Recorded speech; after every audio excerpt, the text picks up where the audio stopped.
ஒரே மாரி சட்னி செஞ்சு போர் அடிச்சிருச்சா? அப்ப இந்த சட்னிய ட்ரை பண்ணி பாருங்க. நம்ம வீட்லயே வந்து 2 விதமான ஆட்கள் இருப்பாங்க. ஒருத்தவங்க காரம் அதிகமா கேட்பாங்க, ஒருத்தவங்க காரம் கம்மியா கேட்பாங்க. ஸோ அந்த மாரி ஆட்களுக்கு ரொம்ப ஈஸியான முறையில 2 சட்னிய நம்ம பிரிச்சு எடுக்கலாம். அது எப்படிங்கிறத இந்த வீடியோலயே சொல்லியிருக்கேன். வீடியோ ஸ்கிப் பண்ணாம பாருங்க. ஸோ ஃபர்ஸ்ட் ஸ்டெப் வந்து நம்ம எப்போதும் செய்ற மாரி தான்.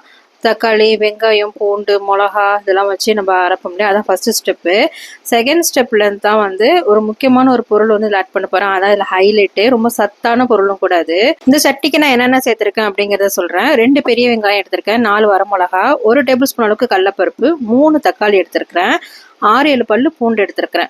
இது நல்லா வதங்கிறதுக்கு உப்பு சேர்த்து நல்லா வதக்கிக்கலாம். இதுல வந்து இப்ப முக்கியமான ஒரு பொருள் சேர்க்க போறோம். ரொம்ப சத்தான பொருள் கூட சுண்டைக்காய் தான். சுண்டைக்காய் சும்மா நம்ம பெரட்டி கிரேவி மாதிரிலாம் கொடுத்தாலுமே இந்த பிள்ளைங்க சாப்பிட மாட்டாங்க. இந்த மாதிரி சட்னி பண்ணி நீங்க கொடுத்தீங்கன்னா இட்லி தோசைக்கெல்லாம் சூப்பரா இருக்கும். செம்ம டேஸ்டா இருக்கும். ட்ரை பண்ணி பாருங்க. இந்த சுண்டைக்காய் சட்னியில இன்னும் ஒரு பொருள் நீங்க ஆட் பண்ணீங்கன்னா இன்னும் சூப்பரா இருக்கும். நீங்க சேர்க்கிற தக்காளியில புளிப்பு சுவை கம்மியா இருந்துச்சுன்னா ஒரு அரை நெல்லிக்காய் சைஸ் அளவுக்கு புளியை எடுத்து இதோட சேர்த்து நல்லா வதக்கிக்கோங்க. இதை நல்லா வதக்கிட்டு மூடி போட்டு ஒரு 2 நிமிஷம் இதை அப்படியே விட்டுருங்க. இதை வதங்கினதுக்கு அப்புறம் இதை மிக்சியில போட்டு நம்ம அரைச்சி எடுத்துக்கலாம். இப்போ இதுக்கு நான் தாளிப்பும் கொடுத்துக்கலாம். ஸோ இந்த டைம்ல நான் வந்து காரம் இருக்கிறவங்களுக்கு இல்லாதவங்களுக்கு எப்படி தனித்தனியா எடுத்து வைக்கணும்னு சொல்றேன். இந்த மாதிரி 4 வரமிளகா மட்டும் தான் நம்ம சேர்த்துருக்குறோம் 3 தக்காளிக்கு. அது ரொம்ப காரம் கம்மியா தான் இருக்கும்.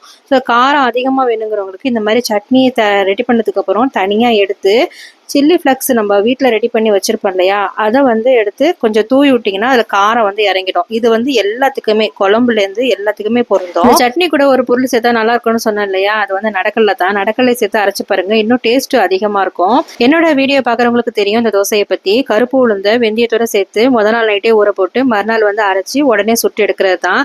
நிறைய பேருக்கு என்ன டவுட்னா இது எப்படி எடுக்க வரும் அரிசி இல்லாமல் அப்படின்னு நீங்கள் கேட்டிருக்கீங்க. எவ்வளோ சூப்பராக எடுக்கிறது பார்த்தீங்களா? அதுவும் இந்த சட்னிக்கு அவ்வளோ டேஸ்ட்டாக இருக்குது. ட்ரை பண்ணி பாருங்க.